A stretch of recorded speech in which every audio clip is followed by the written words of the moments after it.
Back with another episode of Vertigo Voices and back into pilot season.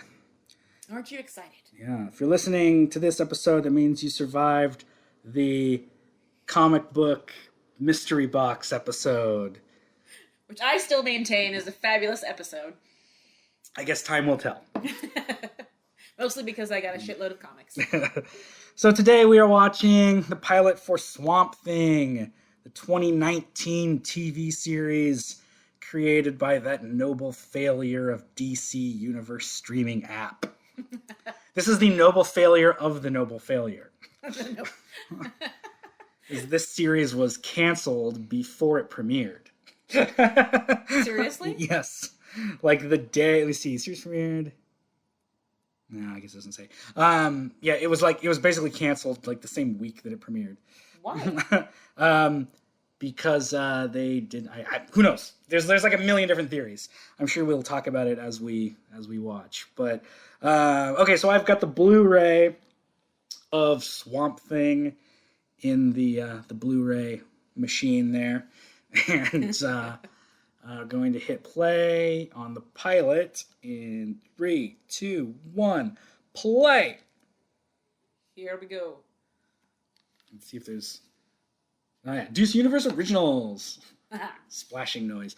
So yeah, DC Universe was a streaming app that DC and Warner Brothers created as like a combination of digital comics and then like a repository for all of their movies and TV shows and stuff. And it was really cool in the beginning because it had like all the DC Nation shorts and like every DC animated series and all this in one place. And I thought that was a really good idea. And then it had like rotating comic series that you could read throughout, sometimes it would be this, Superman, or sometimes it would be Batman or whatever, and you could read like complete runs of stories and things like that. But it was kind of hobbled by the fact that there's a million streaming services out now, and this was one that was like laser focused just on DC comics, and then B, Warner Brothers was planning the big rollout of HBO Max, which completely took the thunder out of this. Absolutely. Which is why everything from this then was rolled over to HBO Max. Makes sense. Except Swamp Thing isn't Yeah, on there. exactly. Because it ended. Titans is, Stargirl is, what was the other? Doom Patrol. Doom Patrol, yeah. Those are so Titans, Doom Patrol, and Swamp Thing were the three announced at launch. Titans was the first, then Swamp Thing, or maybe, I can't remember. But regardless, they all came out in that first year, and then Stargirl after the fact. And then also the Harley Quinn animated series. That originated there too. That's right. Also really good. Yeah. So anyway, we're into the first episode, and they're fucking in the swamp, blowing stuff up or something. I can't remember. I feel like I should say, just precursor, going back and listening to previous episodes of this miniseries, I realized that, a lot of these shows, like I've said before, Colby and I have talked about, I haven't seen, so I'm experiencing them through you. And all of the pilots thus far have gotten me interested enough in the series to watch the whole thing. Yeah. And so we end up talking about the whole thing. So folks out there, if you haven't seen any of these shows yet and you're intrigued, I'm just going to say right now, for me, the pilot of Swamp Thing is a vertigo. It's a great pilot. I really enjoy it. And as we go along here, I'm definitely going to talk about things that I feel that they should have done better because, I'm an armchair director. But no, I mean, just in the pilot itself is really well done, I think. It looks really pretty. It's filmed in a really great swamp set. It is. And the Swamp Thing costume looks great, and it's later on in the episode there's some amazing body horror that feels like The Thing. Absolutely, yeah, I put that in my notes. I was like, great body horror. And the atmosphere is great. It's kind of creepy. So, along with being canceled early, it was also originally announced for 13 episodes, and then, again, shortly before it came out, they announced they were cutting it down to 10. So, the writers didn't even really have time to accommodate that. They just had to, chop their season that they'd written down. Oh, that explains some things. And again, kind of like Human Target we were talking about, this ends on a cliffhanger. The introduction of a Swamp Thing villain. who I guess he's more of a just DC in general villain, but you know he's connected to Swamp Thing quite a bit. But yeah, it's just weird, and there's tons of speculation as to why it was canceled. This was filmed in North Carolina, and there was like tax cuts that were along with the series that went along with the series that apparently got rescinded at the last minute or something. Oh. And then like they were saying that, and then North Carolina was saying no, we didn't do that, and it was just weird back and forth, and nobody really knows why it was canceled. I just assumed that, well, I had my own idea that, it just didn't do well, so they canceled it. But how can you even do well or not on the DC streaming service? You know, that's true. That's true. Yeah. And I can see where this might cost a little bit more money due to some of the makeup and the special effects being pretty good. But no, it's interesting that it just stopped because it seems like a lot of people like this show. Yeah, it had some fun DC connections too. Like Madame Xanadu was in it. That's right. She's a larger. She actually had her own Vertigo miniseries, or maybe it was ongoing. I can't remember. Like 15 years ago, and then Blue Devil was on it. That was fun to see Ian Ziering as Blue Devil. And the fact, like, they set him up as being, like, this movie star who played the Blue Devil in movies, and they show him in the classic Blue Devil costume, and there's, like, a hint of kind of a supernatural story to him there. And I just remember thinking, like, oh, that's fun. And then the latter episodes when he just straight up turns into the Blue Devil, I was like, oh, holy shit, they're going all out with it. They did it. And maybe that would have been more impactful, I guess, if they had time to expand on that in a second season. Yeah. Oh, real quick, James Wan, executive producer. Yeah. This has some very creative power behind it. Yeah, and I think, wasn't the pilot directed by Len Wiseman? I think it was. Let's see, it'll say, there you go. Yeah, Len Wiseman. Yep. He's the director of some of the Underworld movies. Yeah, very popular movies. Yeah, he's directed some other comic TV stuff, maybe. Can't remember. I think so. I looked him up the other day, and of course you would think I would write that down, but no, that would make things too simple. The funny thing is, I remember talking about Sandman, Jesus. I remember talking about a Swamp Thing adaptation, like, years ago. I don't know why this sticks out in my head, but this was, like, 20 years ago when I was in college, my freshman year of college. And I was talking to a guy in a comic shop about the possibility of a Swamp Thing movie. And I was trying to I was saying that I heard an update about it by Len Wein, the creator of Swamp Thing. Oh. But for some reason, I said Len Wiseman instead. And again, I don't know, that just stuck in my mind. Like, you fucking idiot, I can't believe you said that. Oh, well, It's just funny because those two names are similar somewhat.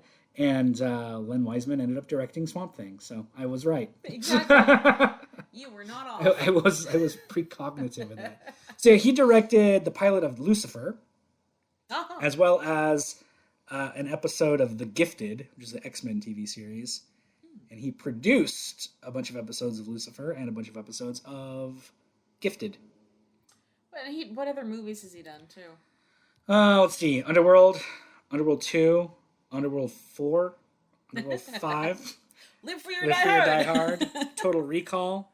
Underworld 6. Wait, no. He only directed two of the Underworlds. Produced all the others. Oh, okay. Gotcha. Excuse me. He directed Total Recall and Live Free or Die Hard. All right, then. So, I don't know. Some misses there. Mm-hmm. Some pretty significant misses. Well, he did a great job directing this pilot. Yeah, and I like the first Underworld. It's a stylish, fun vampire movie. Vampire, whatever. Werewolf movie. It just kind of gets up its own ass with its mythology that goes crazy in the sequels. Oh, it totally does. Yeah, the first one, like you said, it's fun. You're not gonna win any brain cells, but you don't need to. You just turn off your brain and have a good time with that. So here we meet Abby Arcane. And I like what they did with her character in terms of, making her, she works with the CDC. Yeah. That guy's on Westworld. Is he? Yeah. Which season? A lot of them. I've only seen the first season. He's in the first one. Oh, okay. He's one of the scientists that what's her name? Tandy Newton takes prisoner, and she brings him along with her on her little quest. Okay. I need to watch the rest of that series. I like the first season. I don't know it's why. the best. Yeah. And here he plays the gay best friend, although I have to hand it to him. He's not... Is he gay? Yeah. Oh, I don't remember that. Well, there's a line in here where something like she says, "What would I do without you?" And he says, "Find us both boyfriends." Something like that. Yeah, that could be worse. that trope has been done a lot worse. So. Oh, totally. They actually let him just be a normal person for the most part in this. Although it's disappointing because it's like after a couple of the first episodes, he goes back to the CDC in Atlanta. Yeah. And we never see him again until he shows up to be the gay best friend. Yeah. Like, you can do it. Have you ever heard Patton Oswalt sing about the gay best friend? No. He said he was reading a script and they wanted him to play the gay best friend in this movie. And he's like, it's like the I can't remember the exact phrasing he used, but anyway, he said it's one of those tropes that's just immediately dated in movies now, and it's all over the place. And he said that the gay best friend is always the one that's helping you through the problems and expunging wisdom and all that. And he goes, and I read it and I said, okay, here's what I'll do. I will do this part and I will do it with all of your classic campy gay mannerisms, but I cannot say anything intelligent. He's like, I want to be the one dumb gay best friend. He's because I know lots of gay people, and guess what? Most of them are dumb, just like straight people. Everyone's dumb. Right. And he goes, and I would be. He's like, I would love to do that and just be like, yo, when you three get together, you're like the three guys. What are the guys called? The three guys with the. Do they have muskets? Oh my God! Is it Musketeers? Was I that close? I'd like to see that gay best friend. And needless to say, he did not get the part. Yeah. Tim Russ is in this. He plays the Doctor. Oh, what is he in? What else is he in? Tim Russ? Yeah. Come on. It's Tuvok in Star Trek. Oh, okay. And he was in Spaceballs. Who was he in Spaceballs? We ain't found shit. The dude who's combing the desert? Yes. All right, well, this pilot just rose several estimations for me. Okay. And Matt Cable, Henderson Wade plays Matt Cable, who's about to be introduced, who is a character from Doom Patrol and Swamp Thing, and then eventually becomes Matthew the Raven. That's right. In fact, his origin is in this, the part where he crashes the car later on in the series. Yeah. But in the comics, he dies there. But in this, he survives. So you think they were working up to that? I don't know. I think it was more just a reference than anything because I think they knew that they weren't going to be tying in with Sandman or anything. So, fuck it. We'll just have a reference to it. Yeah, why not? And here we meet our Swamp Thing. Alec Holland. By Andy Bean, who was in something else. Oh, yeah, he was in It, Chapter 2. Oh, yeah, who does he play? He's the dude that kills himself. Stan Uris, yeah. What do you think of him here? He's fine. I mean, Alec Holland is kind of a cipher. The important thing about that character is the Swamp Thing, That's true. So, the main story beats for him are he is a scientist who's working in the swamp who falls in love with Abby Arcane. Yeah. If you can sell that, the rest is all told with the swamp dude. And he does sell it. Yeah, he's fine. I don't really have any complaints. In the original Swamp Thing movie, he was played by Ray Wise. Oh, really? Yeah. Huh. That's an interesting thing to have on your resume. And the funny thing, too, in the Swamp Thing movie, they combined Abby Arcane with Matt Cable and made Abby Cable. Oh. And she's because in this, Cable is like a small town sheriff or something. Yeah, sheriff's deputy. But in the comics, he's a FBI agent. That's right. And so in the Swamp Thing movie, they made Abby Cable an FBI agent. And then the sequel, they introduced Abigail Arcane as like, so Abby Cable and Abby Arcane are two separate characters in the movies. And in the comics, They're married. Yeah, I was just gonna say. Yeah, I was trying to remember. Well, and that's something that, okay, folks. Now I'm talking about the rest of the series. That's something that like doesn't. I mean, I really wanted to like these series, and like the first few episodes, I really do enjoy. I think it's well done, but near the end, they have this episode called Loose Ends, and I feel like it's really fitting for where the show goes, because there's a lot that doesn't tie in together or gets abandoned, or the focus is put on something else that felt minor. And like they set up this love triangle between her and Matt and the Swamp Thing, and it goes nowhere. Yeah. Well, again, that's a result of cutting the season off early and then not allowing a second season. Which, yeah, that does, now after you told me that does explain a lot. It's a really old box of cornflakes. It is, yes. Yes, it's vintage, as they say. Flies buzzing. And they do a good job of, like you said, setting up the body horror and just kind of the grime and disgust makes you feel a little bit like, you need to take a shower after walking into some of these environments. Isn't this the part where they find the body? Yes. Which leads to the autopsy scene, which is really good. It is, absolutely. I was trying to find earlier who did the makeup for this show, and I couldn't find it in time. But yeah, they do a fantastic job. It could have been really cool to see how that developed in season 2. Yeah. Scraping. Uh-oh. Dun, dun, dun. I feel like... Oh, yeah. I was going to say, I feel like they abandoned her origin story. They very briefly touch on Anton Arcane, her father, and like the main villain of Swamp Thing. Mm-hmm. You only see him, and it's just implied that it's him in like some flashbacks that she sees.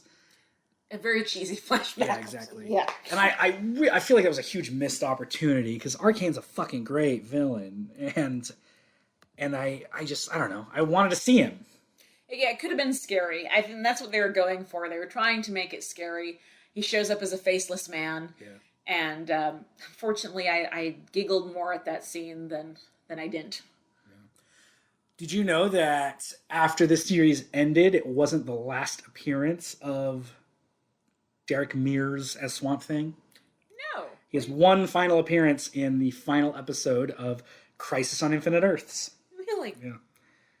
Oh, it's a quick cameo? Yeah. Deal? It shows at the end of Crisis on Infinite Earths, they restart the multiverse or whatever, and it shows like all the new universes that have been created, and you see like the Arrowverse, and then you see the Doom Patrol all hanging outside of the Doom Manor, like dancing, and then you see Swamp Thing like sitting in the swamp alone. Oh. and the Titans. You see the Titans also. Excellent. Okay. Well, I'm glad they brought him back. He does a good job. It's just funny because they show him at the end implying that like, oh, and the Swamp Thing universe is still kicking, but that's after the show had already ended. And it's really too bad because, again, the swamp words hard. Bear with me. The Swamp Thing costume looks fantastic. Yeah. And Derek Mears does a good job of emoting through all that thick green makeup and effects. Yeah, when they hired him, I was like, fuck yeah, that's perfect. Like, he's the perfect actor to play Swamp Thing, because he's done a lot of that sort of acting. Like, he played Jason in the Friday the 13th remake. He did, that's right. And he was in one of the Hills Have Eyes movies, and I think he was a Predator. He was in Hansel and Gretel Witch Hunters. He's a tall dude, right? Yeah, he's really tall, and he knows how to act under prosthetics and shit like that. He also, easy. This is a weird thing that I know about him. He played the mocap for a character in one of the Resident Evil CGI animated movies. Who was it? I don't know. I think he was just like a soldier. Huh.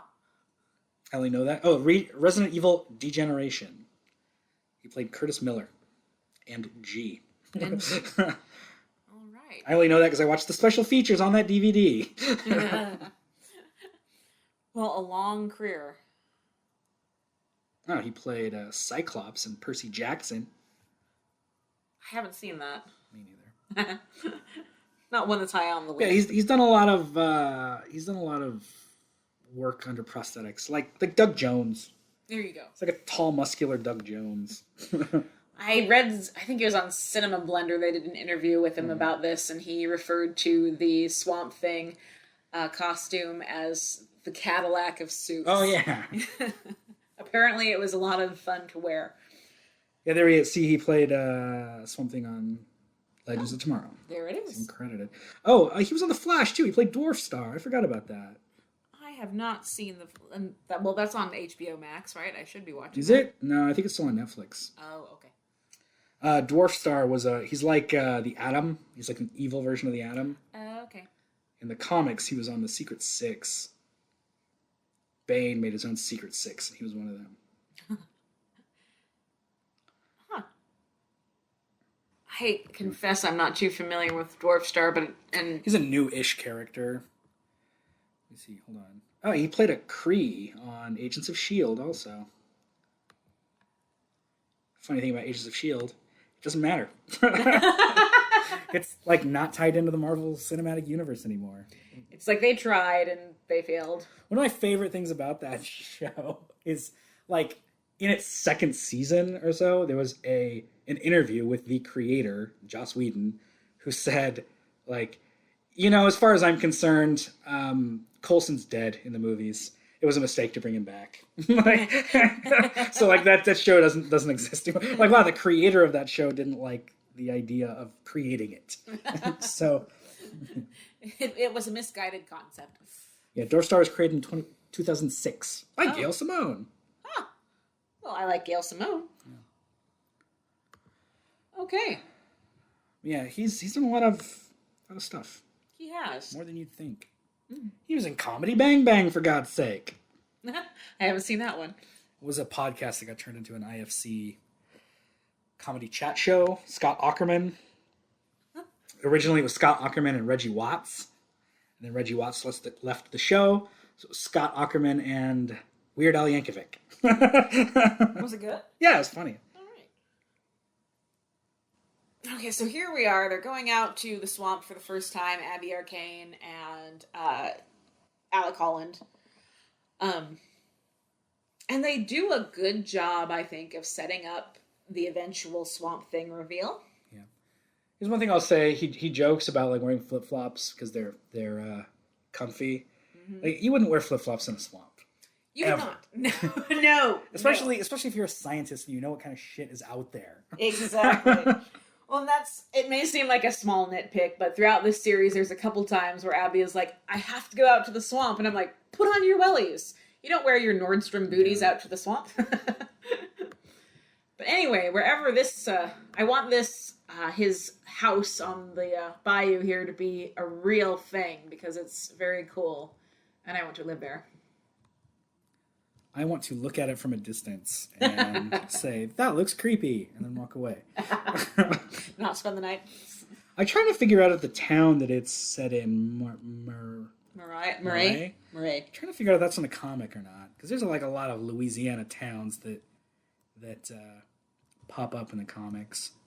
There was one series, or one, like the storyline immediately prior to or after the creation of John Constantine. I can't remember where it came, because, but there's an issue where Swamp Thing goes to this flooded town that is inhabited by vampires. They just live underwater, because that way they don't have to deal with the sun. Makes sense. Yeah. And I just remember that was a really cool storyline, and I remember thinking, like, I wonder if that's where Murray is from, but I don't remember.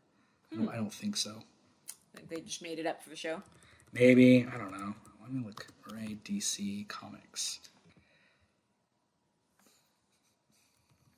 Oh. Only getting the Swamp Thing show. Oh. Yep, it says it's only in the show, so it's bullshit. Should have used the name of that town from the comic. Not a real place. Anyway, I'll look up Swamp Thing. Spell it right. Swamp Thing. Flooded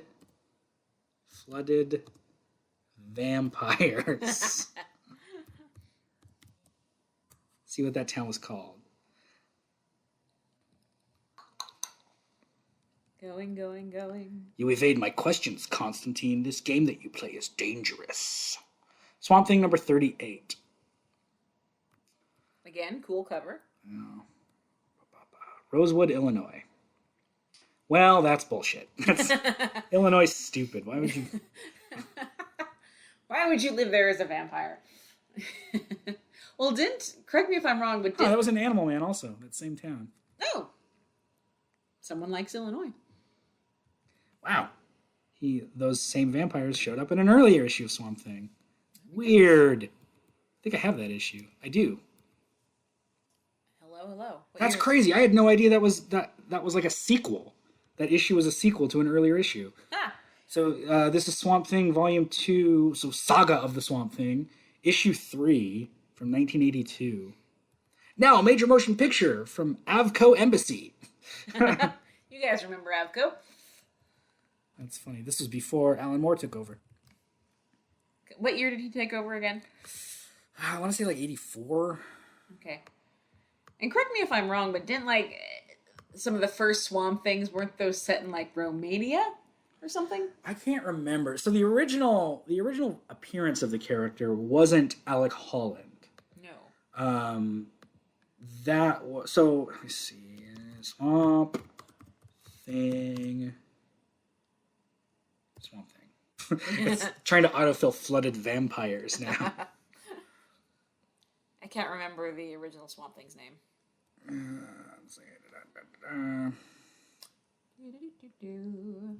It's created by Len Wein and Bernie Wrighton, who are both legends in the comic book. Is that the cop from Baywatch? That looks like him. I don't remember. It's been too long since I've actually watched this. So familiar face. Okay, so the first Swamp Thing for 24 issues, 72 to 76. Fuck me, come on. No, that is the version. I think like the first appearance or so, he was a different character. I thought he had a different name too. Yeah. Well, I know he did. I just can't remember if it was like the first issue, like his first appearance, or like multiple issues. That is an excellent question. I don't care to look into it anymore. I'm bored with this. And I'm done. Another character from the comic, what's his name? Avery Sunderland. He's a villain from the Alan Moore run. And Will Patton, they made him up to look exactly like the character in the comic. And Will Patton, it's Will Patton, yeah. and he always plays a good bad guy. He's been in a few comic book movies. He was in The Punisher, Tom Jane's Punisher. That's right, yeah. John Travolta shoots him? No, he stabs him. That was a really weird subplot where, like, the Punisher, like, tries to, out him because he's gay and he's closeted. And the Punisher's like, I got some pictures of you kissing a dude and I'm going to show them to John Travolta. Like that's mean. I realize the guy's a killer or like a hitman or whatever, but like, don't use his like personal life against him. Just shoot him. Well, but I see. I haven't watched that movie in a long time, but then he tricks John Travolta into thinking that he and his wife. Yeah. And but he does all the trickery by telling Will Patton that he's gonna show John, or he's gonna out him to John Travolta. And like, that's just, I don't know. It's just a weird like quirk that I don't know. I don't think that would work today. You know, like who the fuck cares if your hitman is gay? You know, right? Exactly. it's a dude that you hire to kill people. Who cares? Exactly. Who cares who he's boning? Yeah. But back in like 2004, it just felt like weird gay panic that I don't know. I didn't like it. Yeah, they didn't address it very well. But there's a lot about that movie that's kind of meh. It's not bad, but I think that is the cop from Baywatch. God. Look at him. I couldn't tell you. Look up Bay. This is the cop that always drove on the four-wheeler. I just remember the slow-mo shots from that show. That's pretty much, I thought, what everybody remembered. Gregory Allen Williams. That name is familiar. He was in... Dun, dun, dun. Doesn't say Swamp Thing. Wait, is this even the right guy? Wait a minute. Gregory Allen... I need a picture! Show me a picture, goddammit! What do you look like, Gregory? See, that looks like that dude that was just there. Or is that... Look! That's totally got to be him. Or is that... No, I think that's Nathan Ellery, isn't it? Another bad guy that shows up later in the show. The dude that was just talking. Yeah. Fucking solve this. God, he's in Swamp Thing! You're right. He's Mayor Riley. Okay. There you go. Vindicated. I knew that was him. Just picture him in Baywatch, driving on his four-wheeler. Gregory Allen Williams. Four-wheeler. Images. Oh, you bitch. There's not a single picture on here. Deprived. Denied. Baywatch. God. He also starred in Baywatch Nights. Oh, Yep. There we go. There he is. That's the only. You can't even see the fucking four-wheeler. You see more of Mitch Buchanan's belly button than you do the four-wheeler in that picture. Bastards. And it's funny because he's got like a long sleeve windbreaker on with, a dress shirt underneath and shorts. Yeah. Like you do on the beach. Yeah, he's a beach cop. That was before Baywatch Nights, when he and Mitch were solving like supernatural crimes. That was a thing. Oh yeah. I am not joking. Baywatch Nights. Because why? Because it's colder at night. Oh god. That was the tagline. Oh no. You set me up. Oh my god. Yeah, see, like he's got a gun. Like he's like an undercover cop solving like werewolves and fucking zombies. Maybe not zombies, but like it's like ghosts and shit. There we go. Baywatch Nights. There they are. And Lou Rawls was in it, motherfucker. And Angie Harmon. Oh my goodness. How come he doesn't get his name on the poster? I don't know. That's an excellent question. Maybe he didn't want his name on the poster. What's the name of this? Mayor Riley? Yeah. He doesn't get that. That's too bad.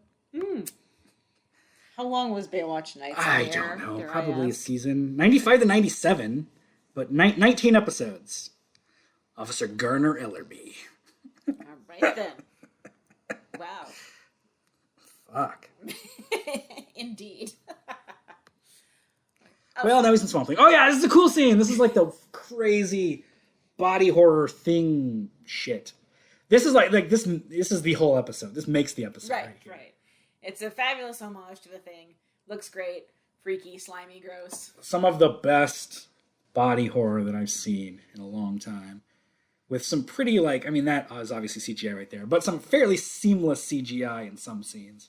Exactly. Right there, with fucking Lisa in the background. God, that's creepy. It's gross.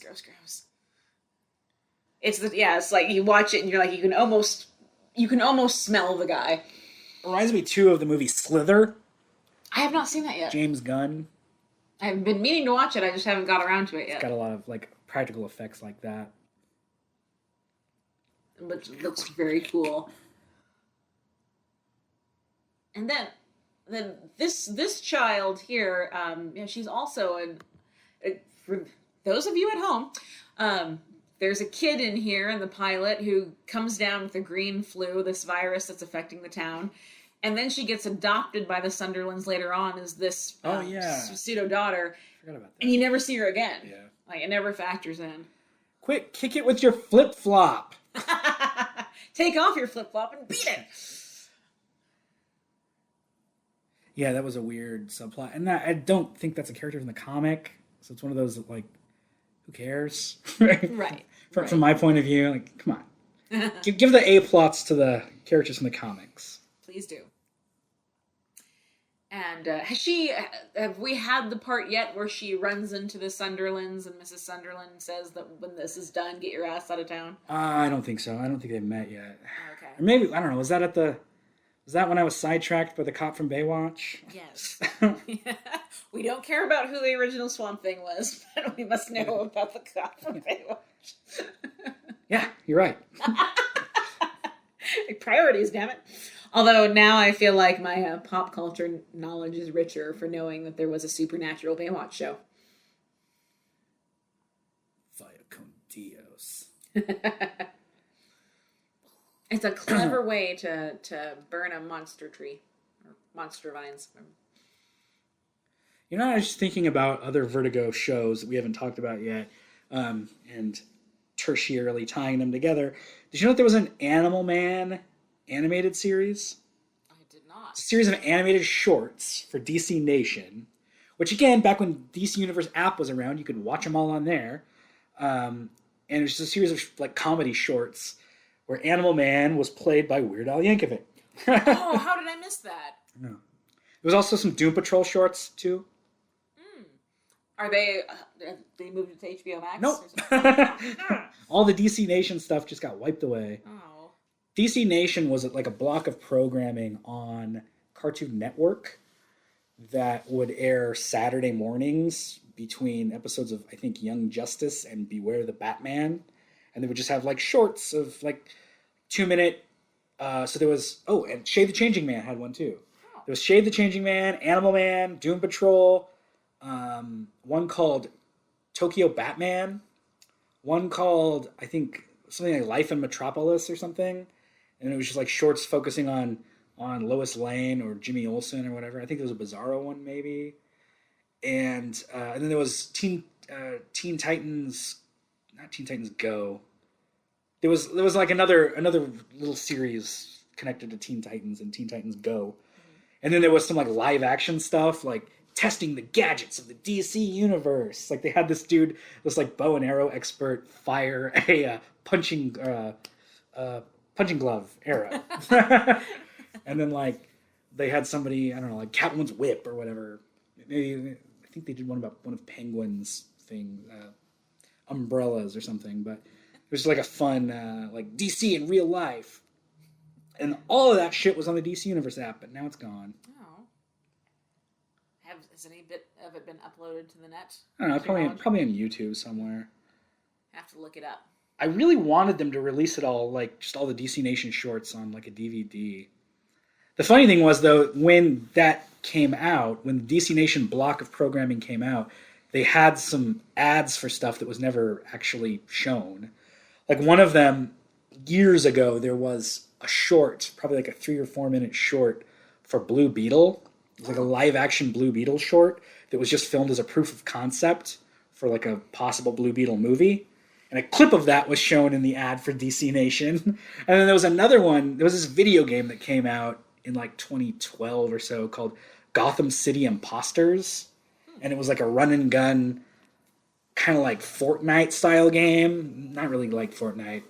I don't know. Like a different kind of first person shooter. Like arena based shooter game.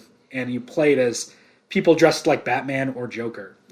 And just with crazy guns and shit. And there was like a commercial for like an animated series based on that was never saw the light of day.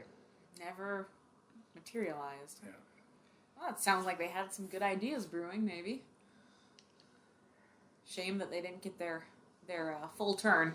Yeah, it was just a weird little chunk of DC programming on Cartoon Network that then was somewhat ported over to DC Universe and now is just gone. Alas. I can't remember if this character was from the comics or not. I think she was.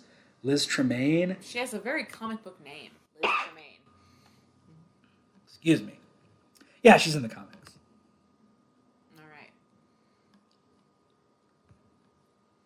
Something about her voice puts me off, though. Oh, really? It's off-puttingly husky. like it sounds like she's smoking as she's talking. Do you think that it has an affectation to it, like she's doing it on purpose? I don't know.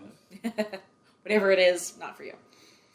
There's just something about it, yeah. And she, unfortunately, I don't think the writers meant to do this, but it's like, she is also a gay character in the show. Cool. But it's like, her girlfriend shows up to show you that she is gay. Great. Fine. And then her girlfriend does one more thing in the show, finds some revealing piece of evidence about Alec Holland's murder. Never brought up again. Yeah. And she, too, turns into the gay best friend, like, don't worry, Abby, I'm with you. Yeah. In the comics, she's a journalist. In this, isn't she just like a bar owner? But she's a bar owner, and she's a journalist here, too. A community newspaper. Bar owner journalist. Yeah. You see that a lot. Why not? It's a dream. It's like adventurer / college professor. Indiana Jones. College professors have a lot of time for that. Are they saying Eddie Coyle? I think so. I've noticed it twice now. I think they said Eddie Coyle. That's a reference to a book that was also turned into a movie called The Friends of Eddie Coyle. Friends of Eddie Coyle. The film was starred Robert Mitchum and Peter Boyle. I have the Criterion edition of that. Huh. Yeah, the book's by George Higgins, who's like a crime novelist, who's known for his like really intense, like real crime stories. I have not read any of his work, unfortunately. So he wrote Friends of Eddie Coyle. Like second most famous work is Kogan's Trade. They got turned into the movie Killing Them Softly. I have heard of that one. Okay. I haven't read the book. I should read the book. I wonder if it's better than the movie. I really like the movie. The movie's... I don't dislike the movie, but... It's fucking grimy and gritty. I love it. Peter Boyle's character, Dylan, in Friends of Eddie Coyle, is in Killing Them Softly. And in Killing Them Softly, I'm doing some like wiki. He's played by Sam Shepard. Oh, really? Yeah. Ah, that's awesome. I did not know that. Nice tie-in. But look at the fucking cast of Killing Them Softly. Aside from Brad Pitt, Richard Jenkins, Ray Liotta, Ben Mendelsohn, James Gandolfini, Scoot McNairy, Sam Shepard. It's got a great cast. It does. And it's the only time I've ever liked the song Strokin'. Actually, I take that back. That's not this movie. Excuse me. Thinking of a different one. I'm thinking of... wow, that was totally wrong. I was thinking of Killer Joe. Oh. Killer, I guess. I don't know. They're similar grimy crime movies. Absolutely they are. Yes. God, Killer Joe. Yeah. That's another podcast for another time. But good movie, if you like that kind of thing. It is a good movie. Excuse me. Oh, here we go. Here's the confrontation. I don't know, man. The more I watch this, the more I'm thinking this is a slow for me. It's just kind of like a lethargically paced pilot. I actually think it paces itself pretty well in setting up the world and letting you know the different dynamics between these characters. It just turned into the series as an overall arcing Swamp Thing story. It's turned into a Verta slow for me because they bring up so much stuff that, again, doesn't get addressed, really doesn't have that much of a dramatic impact. Like right here, the whole conflict between Abby Arcane and the Sutherlands is, of course they don't go into it here, but they give you the idea that Abby did something horrible when she was young that resulted in the death of their daughter, Shauna. And you see a little bit of that in the flashback earlier, too. A little bit, yeah. But then they do something that I always think is a cop-out, and I've seen it in other shows and movies, where you see what actually happened, and it really takes away the moral weight of the storyline, because it's like, spoilers for those of you who are still hanging with us and, are going to watch a whole series of Swamp Thing.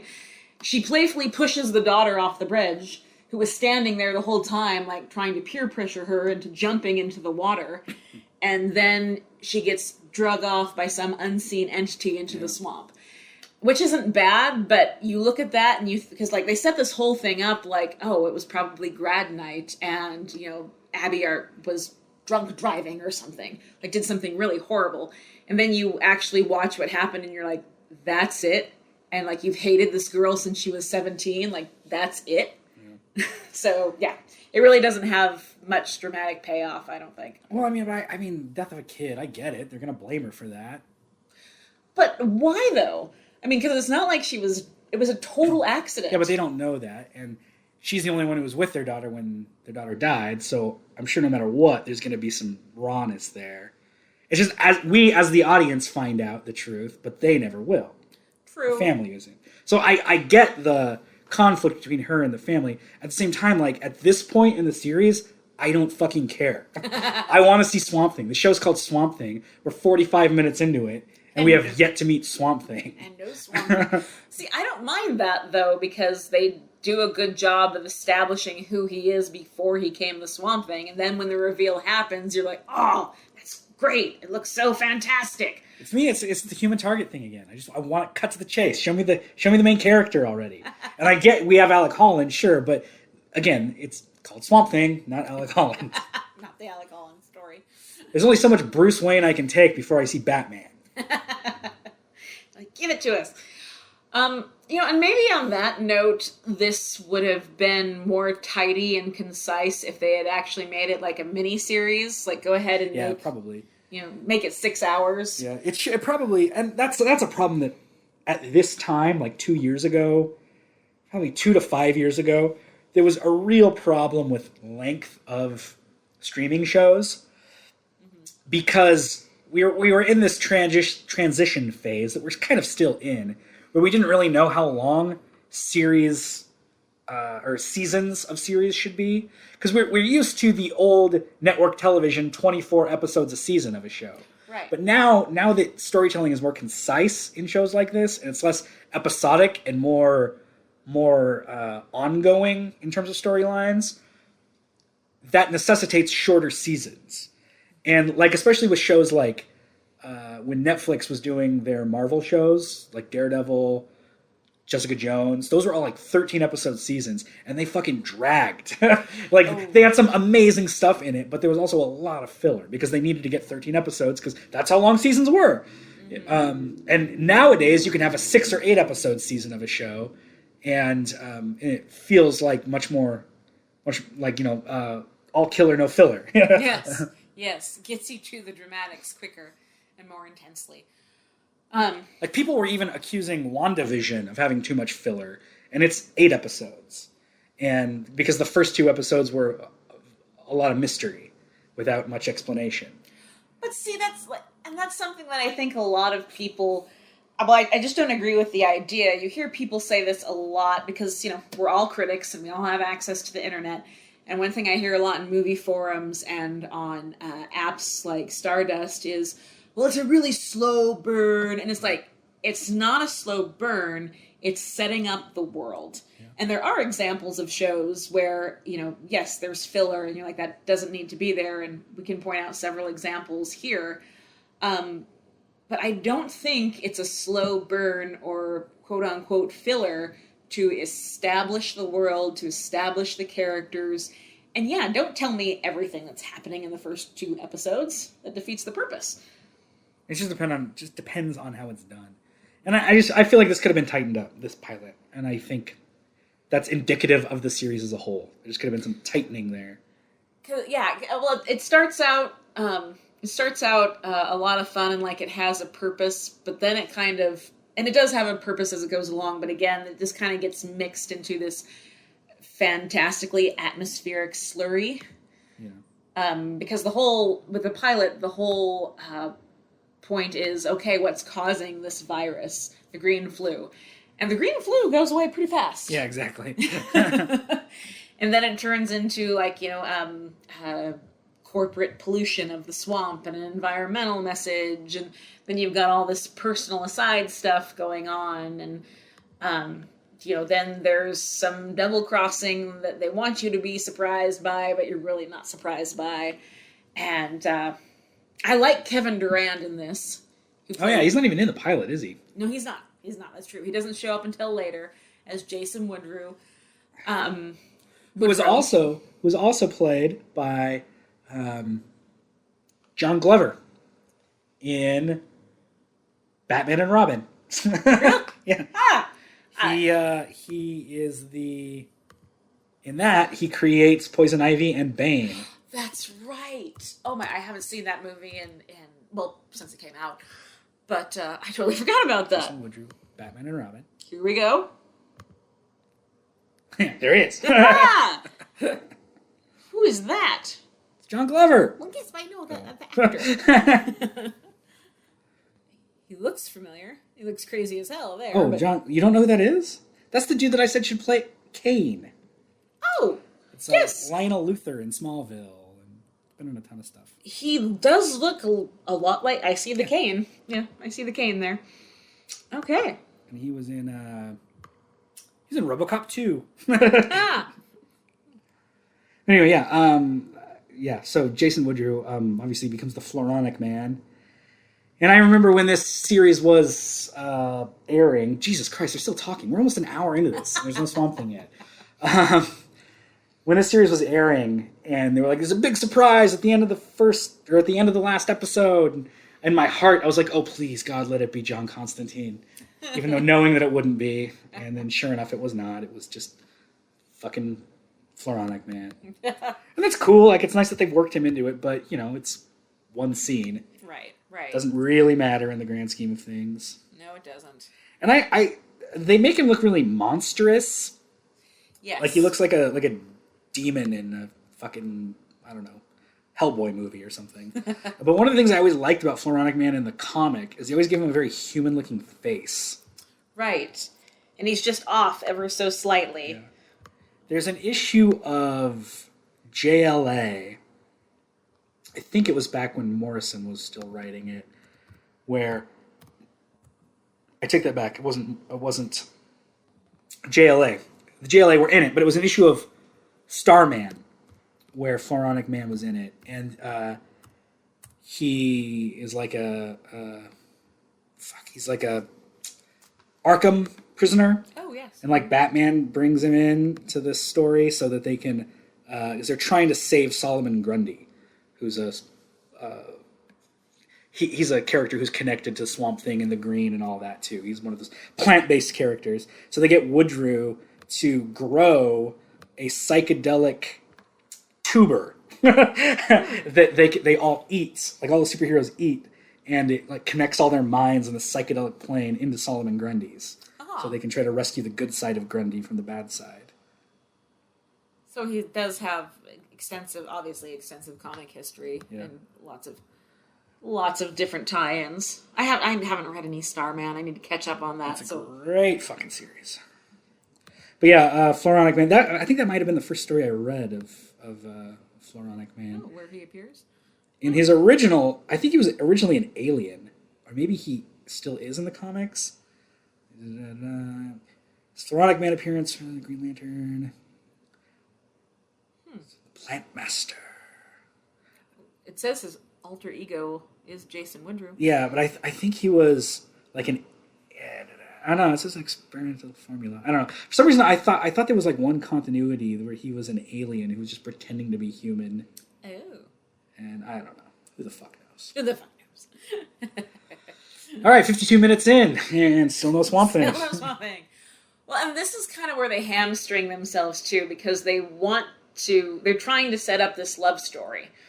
And it still doesn't quite work for me because he gets turned into the Swamp Thing, and all of a sudden, just because they have this nice night together where they drink bourbon, they're in love. Yeah. And it probably would have played better, again, as I armchair direct and write here, if maybe they set it up where they already knew each other. And I don't like that. I like in the comics, she falls in love with him as Swamp Thing. That's true, yeah. I like that better. I like her seeing the humanity in the monster. Yes. And I think that works better if they don't have a pre-created history or relationship or whatever. That's true. Yeah, go ahead and embrace the Beauty and the Beast. Yeah, exactly. And that's a huge part of the comic, and I feel like it barely comes up in the show, their relationship. Yeah, not so much. I mean, there's all like, oh, I know who the swamp monster is. It's really fucking Alec Holland. I know it. But there's no like, I don't feel any real love between them. Like they're like they're allies in this, and there's probably like a hint of romantic relationship, but I don't really feel a deep connection between them. No, they dive into that pretty quick. And also her guilt about, which, I don't know, maybe it's just because, you know, I can be pretty emotionally constipated about stuff. Her total turn where she's like, I could save him, I could save him. It's like, what? It's not about you, it's okay. I mean, and here's, okay, finally, we're going to see him get turned into the Swamp Thing. And it's not a bad, you know, they do it well, I think. Yeah, it's fine. Yeah. It's not as good as the Wes Craven movie, though. The creation of the Swamp Thing scene in that movie is fucking amazing. Because his lab, it's in the comics, his lab gets lit on fire. He runs out of it like flaming and falls into the swamp. And then Swamp Thing emerges from that. And that's exactly what happens in the Wes Craven movie. You see this dude just covered in flames, like you know, absolutely 100% on fire, head to toe. Run out and fall into the swamp, and it looks fucking gorgeous. Some very brave stuntman. Yeah, exactly. I need to watch the movies.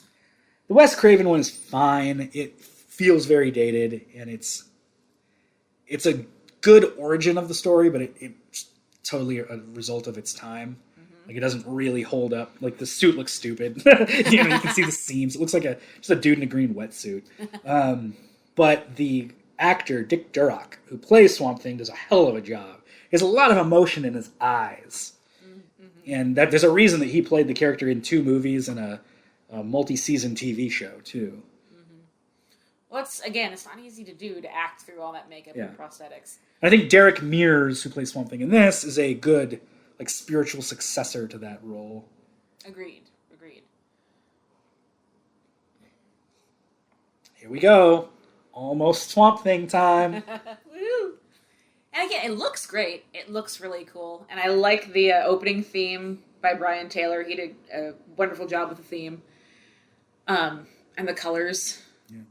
Although, except there is several episodes in, I can't remember the name of the episode, but it's the one where he's like taking her around as Alec Holland, as she previously. Yeah. And to try and get the brightness of the flowers in the swamp like more vibrant, it's like they messed with the contrast. Yeah. So the flowers look really beautiful and bright, and the actors are totally washed out. One of the things later on when he's like fighting those military guys, I love his one move of like turning trees into shotguns. He just like punch the tree and then like shoot splinters out. I appreciated that too. That was some fun use of foliage as a weapon. And like great makeup, like when he does that, and that one guy gets just a face full of splinters. Mm-hmm. Alec, whatever happened to you? He's not Alec anymore. And this is kind of another thing about the show that it's cool that they based it off the comic, and I think that you're going to have to correct me because you know more than I about this, but wasn't it Grant Morrison who... No. I'm going to tell you right now. No. Alan Moore. Alan Moore. Excuse me. I'm sorry. Speaking of being bad with names, Alan Moore, in his run, came up with the idea that the Swamp Thing never was a man. It's just a plant who thinks that was a man. Yeah, it's just like it's not actually Alec Holland reincarnated or whatever. It's this being, this earth elemental that kind of took the identity of Alec Holland. Right. Absorbed his consciousness. Yeah. Yeah. So they're 2 different beings, really. And in that, what's his name? Andy Diggle, Breccia, Enrique Breccia, Swamp Thing series, they actually reanimate Alec Holland's body. Oh, that'll do it. It's this weird skeleton dude with one eye. And in the show, it's supposed to be, and it should be, like this big emotional reveal where he finds out that, you're just a plant. Oh, speaking of which. Hey, there we go. 58 minutes in, and we get Swamp Thing. And I get ending the episode on that, but I really wish it was earlier. Like, show me the beast. And it is, I mean, there are some moments in the pilot and, throughout the show, and they kind of peter out as the show goes along, where they do a pretty good job with the horror aspect. So I'm sorry, if I saw that coming out of the swamp, I would run too. Yeah. I don't know what I would do. I can't even imagine that situation. Right.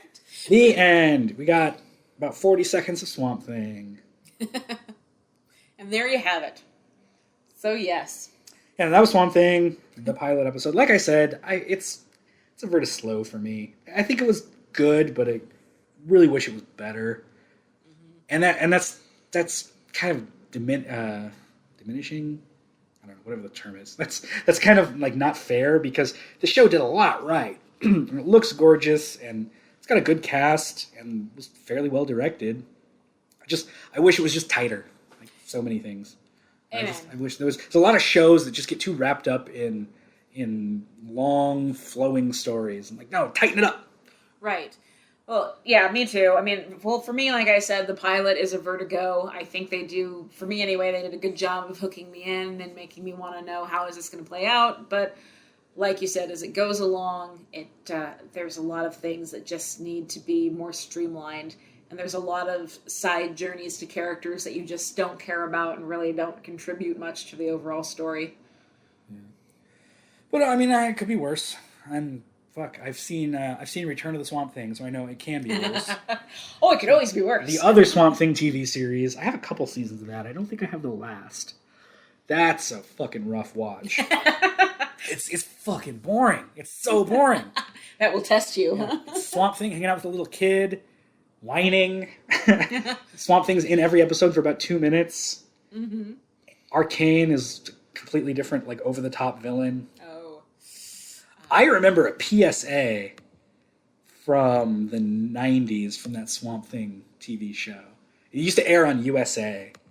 And I remember there was like a PSA of Arcane and Swamp Thing, like, talking. And it was like, Swamp Thing was like, Arcane, we're mortal enemies. We don't agree on anything. And Arcane's like, that's true. But there is one thing we do agree on, and that's not doing drugs. Yep. It was fucking hilarious. And I saw that PSA like 100 times as a kid. Oh, no. That's a Return of the Swamp Thing PSA. I don't know. I'll have to do some searching to find that, because it was funny. And then there was also an animated series that only lasted like 5 episodes. It was basically just made to sell a toy line. Mm-hmm. Like Swamp Thing and his sidekicks Bayou Jack and some other dude. And they were fighting Arcane and his army of unmen. Just fun. I mean, those are characters from the comics. Yeah, I was hoping to see some unmen in this, for God's sake. No. No Arcane, no unmen. It's dumb. Yeah. We don't get a really good bad guy until the last episode, and by then it's too late, unfortunately. Which is too bad, because, like you said, it's not that the actors are bad. Virginia Madsen does a good job. Jennifer Beals does a good job. Yeah, hell of a cast. Yeah. It's just that there's all this, like, other human drama that you really don't care about. Yeah. Anyway, so that's it for Swamp Thing. We'll do other shows down the line. I don't know. I can't even remember which ones are left, but we'll do some others. Maybe break up the pilot season with a comic or two. Stick around. Yeah, I don't know. Whatever. Like and subscribe the show. Make sure to follow us on Twitter at Vertigo Voices, Instagram Vertigo Voices, or email us at Vertigo Voices. Fuck, I always do that. Email us. Our email address is vertigovoices@gmail.com. Actually, it's been a while since I fucked that up that bad. But let us know what you'd like to hear us talk about, how much you hated the episode where we just listed off books. And, we'll go from there. All right. Thanks for listening once again. Yeah, what do you think of Swamp Thing? Have you seen it? Do you want to see it? And if you want to watch it and come back and tell me how wrong I am. If you don't, then fuck off. Why are you listening to this? Right? Send us some good hate mail. Yeah. We like mail either way. All right. I think we're good then. Goodbye. Fare thee well. Keep reading and watching.